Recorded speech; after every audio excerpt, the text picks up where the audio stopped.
All right, let's dive into something that sounds, well, completely backwards, but is absolutely central to how corporate law and finance work. We're going to explore this incredible world where the law itself can take a business loss and turn it into a seriously valuable asset. So let me just ask you straight up. When you hear the words business loss, what pops in your head? Red ink, right? Failure, something you want to avoid like the plague. But what if I told you that in the eyes of the law, a loss can actually be one of the most valuable things a company has? And this slide, right here, just lays it all out. On the left, you've got the common sense view that we all have. A loss is a problem, a liability. But then look at the right. This is the statutory view, the world according to the written law. And in that world, a loss is a right. It's a potential asset, a future economic benefit. So the big question is, how on earth is that possible? That's exactly what we're going to unpack right now. We're going to dig into this totally counterintuitive truth, not by looking at opinions or theories, but by going straight to the source, the law itself. Now, the first thing you have to get is that this isn't about some sneaky accounting trick or a creative loophole. Nope, the entire concept is built on a rock-solid foundation, the plain, simple, written text of the law that's been around for a very long time. So, let's put on our legal hats for a minute and walk through the actual argument. We're going to build this case step by step, starting from the most basic, fundamental piece of the puzzle. Everything, and I mean everything, hinges on this one definition from Black's Law Dictionary, which is basically the Bible for legal terms.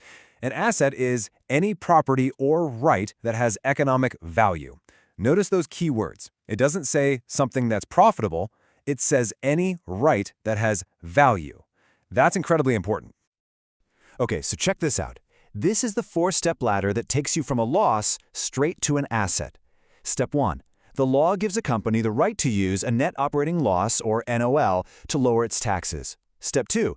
That right obviously has real economic value. It saves you cold, hard cash. Step 3. We go back to our definition. A right with economic value is an asset. And then the final kicker, Step 4. There is literally nothing in the law that says you can't do this. It's a perfect logical chain. And that brings us to the knockout punch, really. Based purely on reading the law as it's written, there is absolutely nothing stopping a company from documenting a net operating loss as what it legally is, an asset. That's not an opinion. It's a conclusion of law. That's a huge deal. Okay, so that's the theory. It's clean, it's logical. But is this just some dusty legal idea? No way. This has been the corporate playbook for, get this, over 70 years. Let's look at how it's actually done in the real world. Let's start with the classic, the oldest trick in the book, the reverse merger. And yeah, they actually target companies known as loss corporations. So here's how it works. Imagine you have a super profitable company. They go out and literally buy another company whose main and maybe only valuable possession is a giant pile of losses. Through the magic of corporate law, those losses, those legal rights, transfer over to the new, bigger company. The result, that profitable company gets to use those acquired losses to wipe out its own tax bill for years. They've just turned red ink into gold. All right, method number 2 is a clever variation on the same theme. It involves packaging up these valuable losses inside a smaller company, a subsidiary, and then selling it off. It's like they take all their losses, pack them neatly into this one legal box called a subsidiary, and then they sell that whole box to another company. And the buyer is thrilled to pay extra for it because they know exactly what's inside, a legal tool to slash their own future tax bills. Now this next one is wild because huge companies do it all the time, sometimes without even thinking about it, just as a part of their normal day-to-day business. Think about it. One division of a big company does work for another division. Doing that work costs money, right? So boom, a loss goes on the books. But in the exact same motion, it creates an invoice for that work, an accounts receivable. And what's a receivable? It's a legally enforceable right to get paid. It's an asset. The action that created the loss simultaneously created a brand new asset. It's brilliant.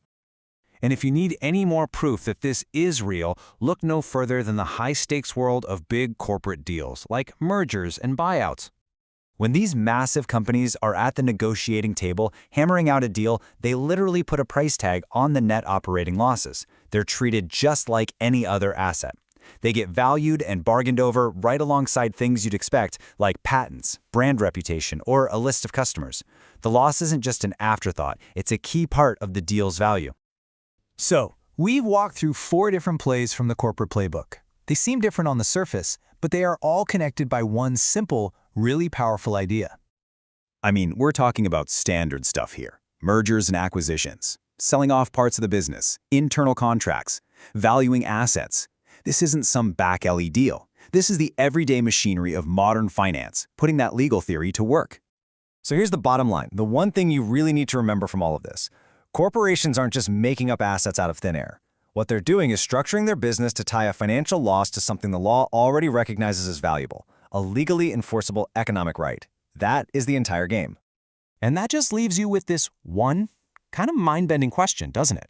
We've just seen how the strict written text of the law can completely flip our common sense idea of a loss on its head.